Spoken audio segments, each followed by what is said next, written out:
전능하사 천지를 만드신 하나님 아버지를 내가 믿사오며 그 외아들 우리 주 예수 그리스도를 믿사오니 이는 성령으로 잉태하사 동정녀 마리아에게 나시고 본디오 빌라도에게 고난을 받으사 십자가에 못 박혀 죽으시고 장사한 지 사흘 만에 죽은 자 가운데서 다시 살아나시며 하늘에 오르사 전능하신 하나님 우편에 앉아 계시다가 저리로서 산자와 죽은 자를 심판하러 오시리라. 성령을 믿사오며 거룩한 공예와 성도가 서로 교통하는 것과 죄를 사해 주시는 것과 몸이 다시 사는 것과 영원히 사는 것을 믿사옵나이다.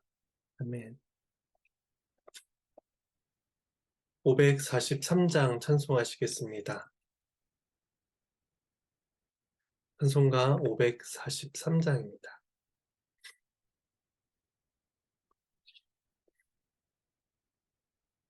2절과 4절을 찬송하시겠습니다. 543장 2절과 4절 찬송하시겠습니다. 성령께서 내 마음 밝히 비춰주시니 인도하심 따라서 주만 의지합니다. 세월 지나갈수록 의지할 것뿐일세 무슨 일을 당해도 예수 의지합니다. 생명 있을 동안에 예수 의지합니다. 천국 올라가도록 의지할 것뿐일세 세월 지나갈수록 의지할 것뿐일세 무슨 일을 당해도 예수 의지합니다.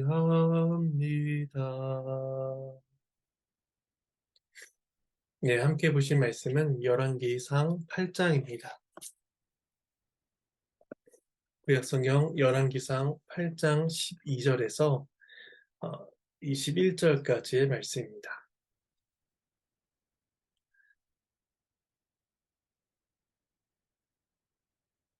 네, 오늘 말씀은 본문 내용을 살펴보는 가운데 공독하도록 하겠습니다. 언약궤가 지성소에 놓여지자 성전에 구름이 가득하며 하나님의 영광이 성전에 충만히 거하시게 됩니다. 지금까지 이동식 성막에 거하시며 이스라엘을 인도하신 하나님께서는 이제 성전에 거하시며 이스라엘을 통치하실 것입니다. 오늘 본문은 솔로몬의 성전 건축 봉헌사라고 말을 할 수가 있는데 성전 건축을 마친 솔로몬이 성전을 건축하게 된 경위를 고백하고 백성들에게 알림으로써 언약의 하나님을 찬양하고 영광을 돌리고 있습니다. 오늘 본문은 두 부분으로 나눠 볼 수가 있습니다. 먼저 12절에서 13절은 이 성전이 여호와께서 영원히 계실 처소다라는 솔로몬의 고백입니다. 제가 말씀을 봉독하도록 하겠습니다. 그때 솔로몬이 이르되 여호와께서 캄캄한 데 계시겠다 말씀하셨사오나 내가 참으로 주를 위하여 계실 성전을 건축하였사오니 주께서 영원히 계실 처소로소이다 하고 12절은 그때라는 말로 시작을 합니다. 그때는 언약궤가 안치되고 여호와 영광이 가득한 그때, 온 이스라엘이 여호와 영광을 목도한 바로 그때입니다. 솔로몬이 그때 이 고백을 하고 있는 것은 그들이 목격하고 있는 바로 그 현장이 이스라엘 향한 하나님의 사랑과 신실하심을 모든 백성들로 하여금 확인할 수 있고 목격할 수 있는 순간이었기 때문입니다. 과거 그들의 조상들이 시내산에서 하나님의 임재를 경험하며 언약 백성으로서의 삶을 확인할 수 있었듯이 그들 또한 동일한 하나님의 은혜를 누리고 있음이 경험적으로 주어지고 있던 때였습니다. 솔로몬은 여호와께서 캄캄한 데 계시겠다라고 말씀하셨다고 이야기를 하고 있는데 이 말씀 자체는 성경에 기록되어 있지는 않습니다. 아마도 이것은 하나님께서 임재하실 때에 캄캄한 구름이나 진한 구름 가운데 임하시는 것을 염두한 표현일 것입니다. 여호와는 캄캄한 데 계시겠다라고 했지만 자신이 주를 위한 성전을 건축했다라는 이 솔로몬의 고백은 얼핏 보면 하나님을 제한하고 하나님을 조종하려는 것처럼 느껴지기도 합니다. 하지만 그의 말 속에서는 하나님의 은혜에 대한 깊은 감사의 고백이 담겨 있음을 우리는 보게 됩니다. 앞서 6장 12절에서 하나님께서는 솔로몬에게 다음과 같은 말씀을 주셨습니다. 제 말씀을 봉독해 드리겠습니다. 네가 지금 이 성전을 건축하니 네가 만일 내 법도를 따르며 내 율례를 행하며 내 모든 계명을 지켜 그대로 행하면 내가 내 아버지 다윗에게 한 말을 내게 확실히 이룰 것이요. 네, 성전 건축은 하나님께서 그의 아버지 다윗에게 주셨던 약속이며 그것의 완공 여부는 하나님께 달려 있음을 가르쳐 주셨습니다. 여호와께서 그것을 허락하시며 성전에 거하시는가 그렇지 않은가는 하나님의 주권이라는 것입니다.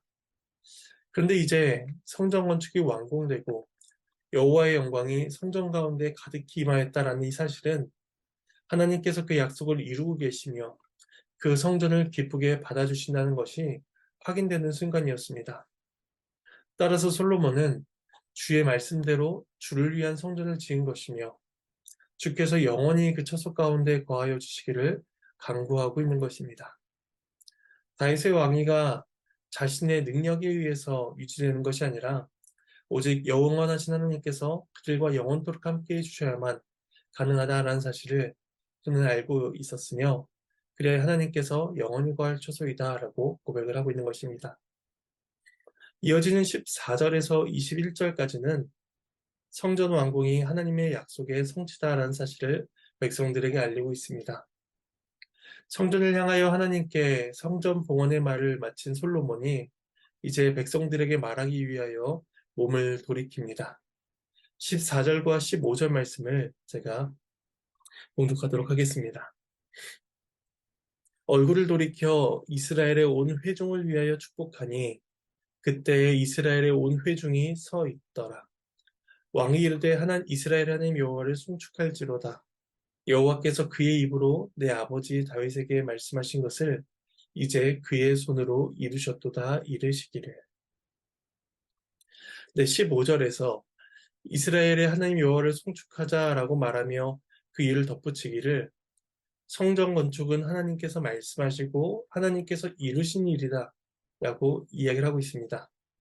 여호와께서 그의 입으로 말씀하셨다라는 것은 약속의 출처가 하나님에게 있다는 것입니다. 하나님께서는 다윗이 감히 상상하지 못한 언약을 약속을 주셨습니다.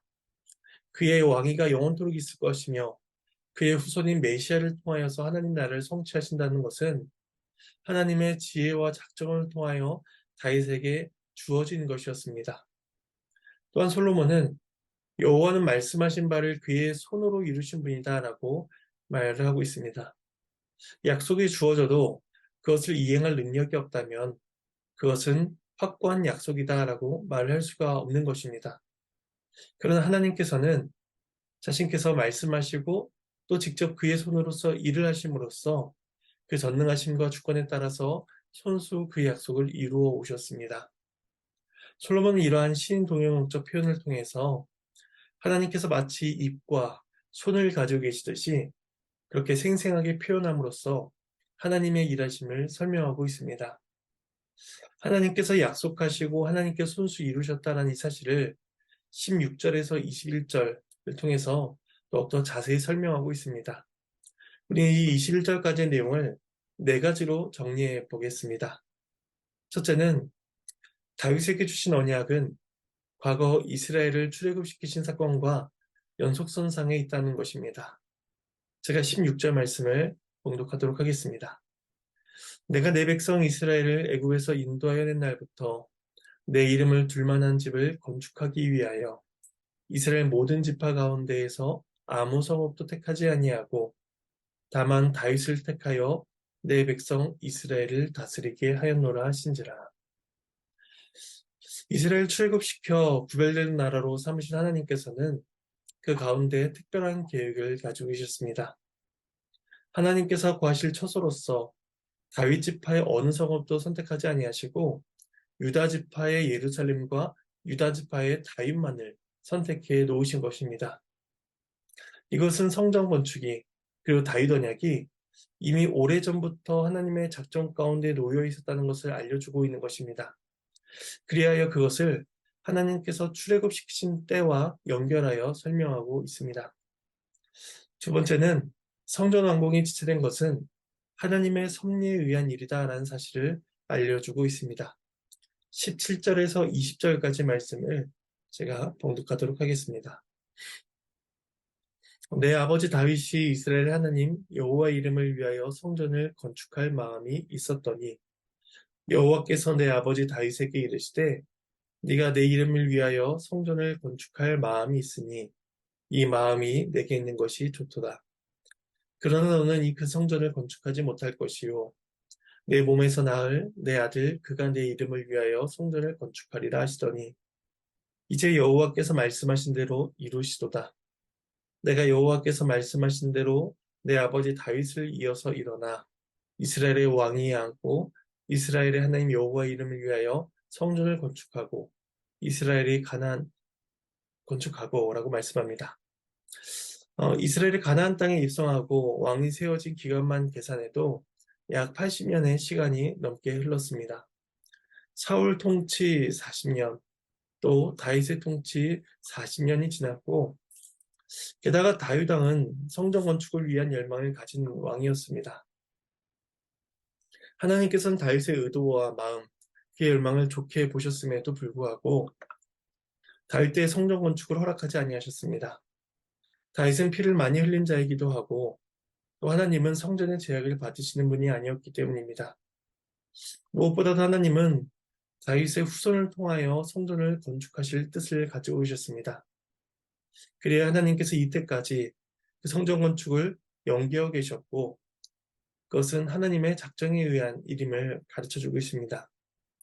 다윗의 좋은 의도가 허락되지 않았던 것은 하나님께서 그들을 향한 더 좋은 뜻을 가지고 있으셨기 때문입니다. 세 번째는 성전은 여호와의 이름을 위하여 건축되었다라는 사실입니다. 여호와의 이름이라는 여호와의 이름을 위하여라는 이 표현이 16절, 17절, 18절, 19절, 20절, 9절마다 계속해서 반복하여 나타나고 있습니다.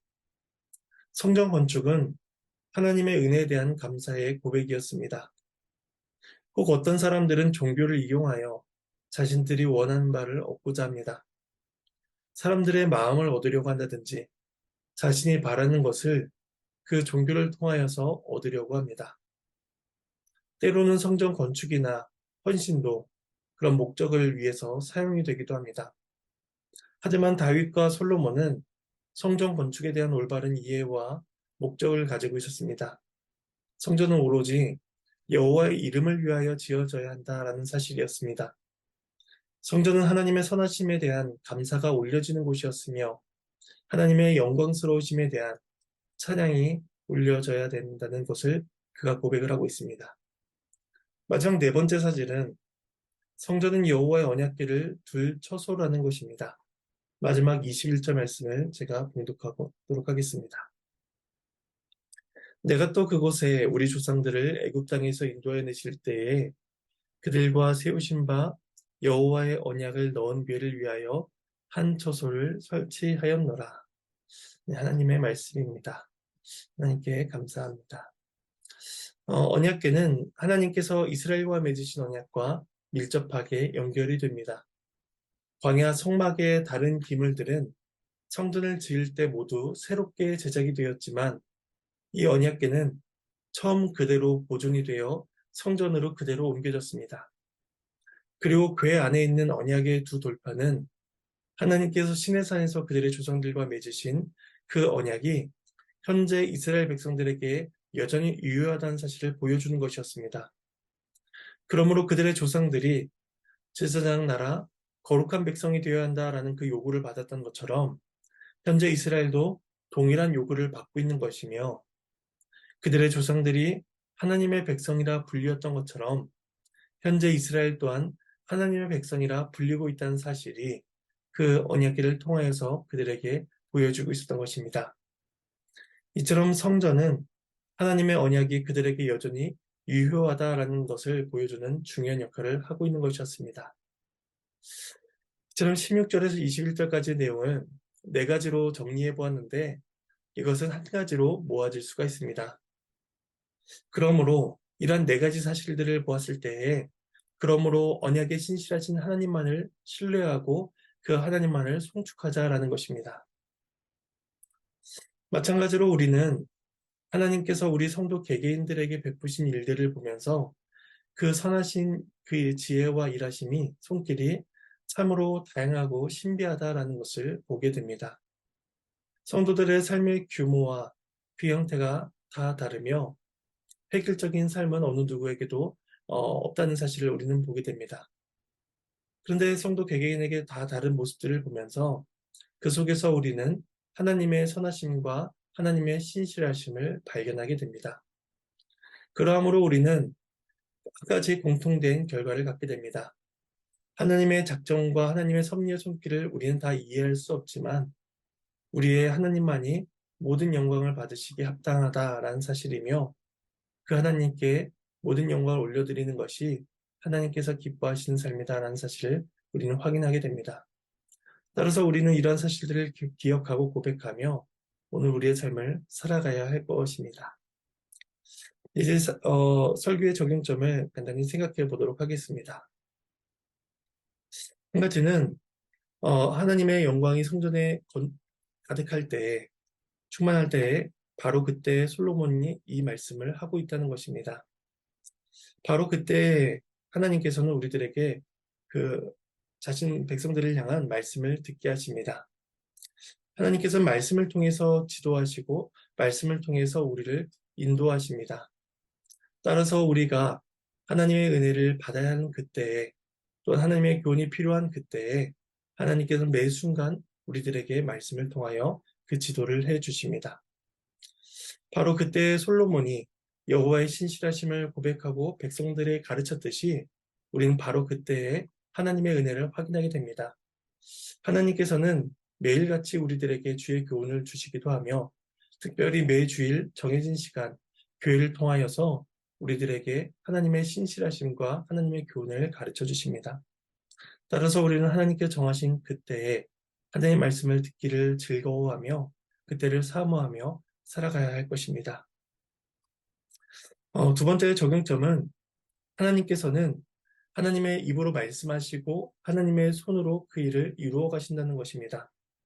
하나님께서는 감히 다윗이 생각하지 못한 일을 다윗에게 약속으로 주셨고 감히 다윗이 이룰 수 없는 일을 그에게 성취하여 주셨습니다.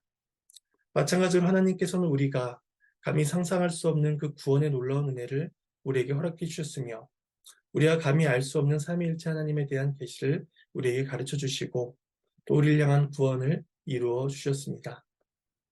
따라서 우리가 받고 있는 모든 구원의 은혜는 우리에게서 주어진 것이 아니라 나타난 것이 아니라 오로지 하나님에게서 주어졌다는 사실을 우리는 기억해야 할 것입니다. 그러다면 우리는 우리의 모든 구원이 하나님에게 있음을 기억하며 하나님께 모든 영광과 감사를 올려드릴 수가 있을 것입니다. 그의 마지막 적용점은 세 번째 적용점은 우리의 모든 삶이 하나님께 영광이 되어야 한다는 것입니다. 우리들의 삶의 목적, 우리 인간의 주된 목적은 하나님을 영원토록 즐거워하며 하나님께 영광을 돌리는 것입니다. 오직 하나님의 이름을 위하여 그 성전을 건축하였던 솔로몬처럼 또 다윗 하나님의 이름을 위하여 성전을 건축하기를 열망하였던 다윗처럼 우리들의 모든 삶이 여호와의 이름을 위하여 살아가야 한다라는 사실을 기억하면서 오늘 우리의 삶이 오로지 하나님께 영광이 되기를 간절히 소망합니다. 이제 말씀을 두고 제가 잠시 적용하는 기도를 받겠습니다.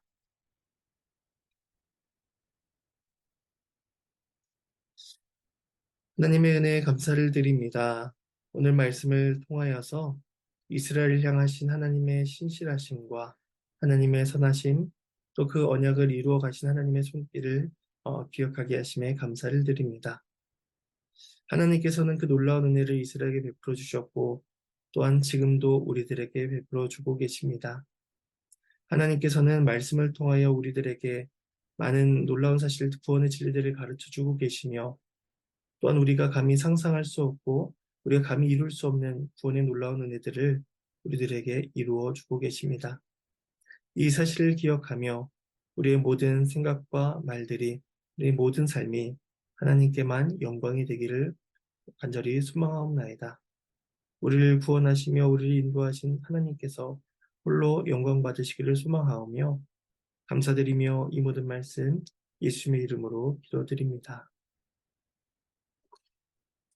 네, 주님께서 가르쳐 주신 기도로 마치도록 하겠습니다. 하늘에 계신 우리 아버지여, 이름이 거룩히 여김을 받으시오며 나라가 임하시오며 뜻이 하늘에서 이루어진 것 같이 땅에서도 이루어지리이다. 오늘 우리에게 일용할 양식을 주시옵고 우리가 우리에게 죄 지은 자를 사하여 준 것 같이 우리의 죄를 사하여 주시옵고 우리를 시험에 들게 하지 마시옵고 다만 악에서 구하시옵소서. 나라와 권세와 영광이 아버지께 영원히 있사옵나이다. 아멘.